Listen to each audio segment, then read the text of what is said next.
Hello everyone, আসসালামু আলাইকুম। কেমন আছেন সবাই? আশা করি সবাই অনেক অনেক ভালো আছেন।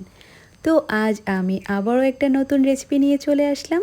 আর এই রেসিপিটা আপনারা একবার বাসায় করলে প্রতিদিনই করে খেতে মন চাইবে। এটা খুবই কম খরচে এবং খুবই সুস্বাদু একটি রেসিপি। আর আমি পার্সোনালভাবে এই রেসিপিটার নাম দিয়েছি খাসি পটল। এই পটলের রেসিপিটা যারা পটল খেতে একেবারে পছন্দ করে না তারাও কিন্তু এই পটলের রেসিপিটা আঙ্গুল চেটে পুটে খাবে। আমি রান্নাটা শুরু করে ফেলবো তার আগে আপনাদের কাছে আমার একটা ছোট্ট রিকোয়েস্ট, আপনারা যদি আমার চ্যানেলে নতুন হয়ে থাকেন তাহলে অবশ্যই আমার চ্যানেলটি সাবস্ক্রাইব করে দিবেন, লাইক এবং কমেন্ট করে আমার পাশে থাকবেন। তাহলে এমন মজার মজার রেসিপি সবার আগে আপনি দেখতে পারবেন। তো আপনারা দেখতেই পারলেন চুলাতে একটা কড়াই বসিয়ে দিয়েছি। কড়াইটা খুব ভালোভাবে গরম হয়ে আসলে 3 টেবিল চামচের মতো তেল অ্যাড করে দিলাম। আর এখানে রান্নার জন্য আমাদের যে মূল উপকরণ পটল লাগবে, পটলটা আমি 250 গ্রাম বা 300 গ্রামের মতো নিয়েছি। নিয়ে খুব ভালোভাবে ছিলে এরকম 4 টুকরো করে কেটে নিয়েছি। নিয়ে সেটা তেলের মধ্যে দিয়ে দিলাম। দিয়ে 1 চা চামচ হলুদ, 1 চা চামচ লবণ দিয়ে খুব ভালোভাবে ভেজে নিচ্ছি। এভাবে আগে পটলটা ভেজে নেবেন, কারণ পটলে কিন্তু একটা এক্সট্রা পানি থাকে।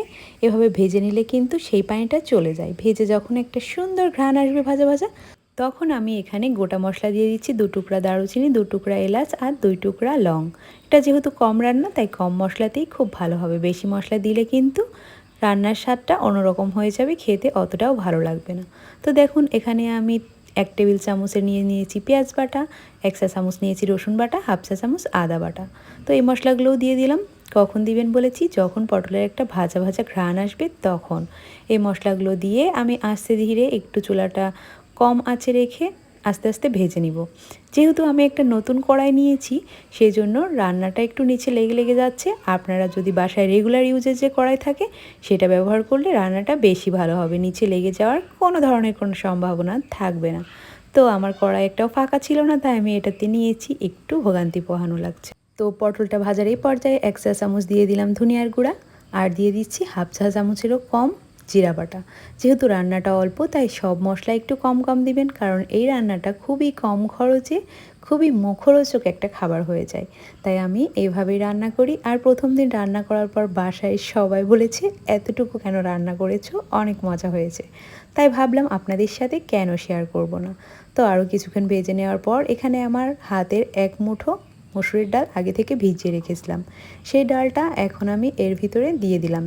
দিয়ে ওই মশলার সঙ্গে কষিয়ে নিব বা ভেজে নিব। পটলের সাথে কিন্তু ডালটা কিছুক্ষণ ভেজে নিলে রান্নার স্বাদটা আরও কয়েক গুণ বেড়ে যাবে। তাই দেখতেই পারছেন আমি খুব ভালো করে মাঝারি আঁচে চুলাটা রেখে ভেজে নিচ্ছি। তো ভাজাভাজির এই পর্যায়ে আমি এখানে অ্যাড করে দিলাম কাঁচামরিচ।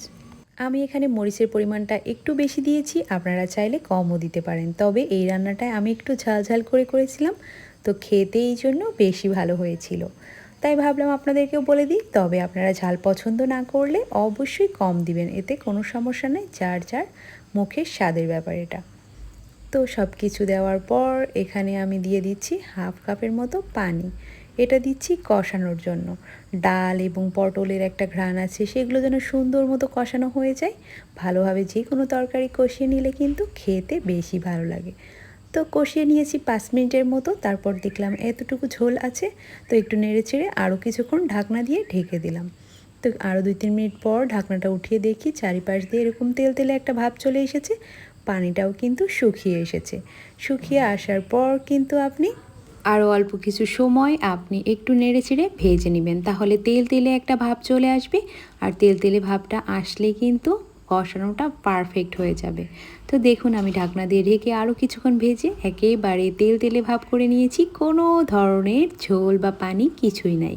এরকম করে যদি আপনি একটু নেড়ে চেড়ে কষিয়ে নেন খেতে দারুণ হয়। তো এখন আমি দিয়ে দিলাম আরও 2 কাপের মতো পানি। 2 কাপ পানি দিয়ে খুব ভালোভাবে সুন্দর করে মিশিয়ে তারপর আবার আমি ঢাকনা দিয়ে ঢেকে রান্না করে নিব 10 মিনিটের মতো। তো দেখতে পাচ্ছেন পানির পরিমাণটা কেমন। আপনারা কম বা বেশি পটল বা ডাল দিলে আর একটু কমিয়ে বা বাড়িয়ে নেবেন নিজেদের চোখের আন্দাজে। তো দেখুন এখন কিন্তু প্রায় একটু ঘন ঘন হয়ে আসছে।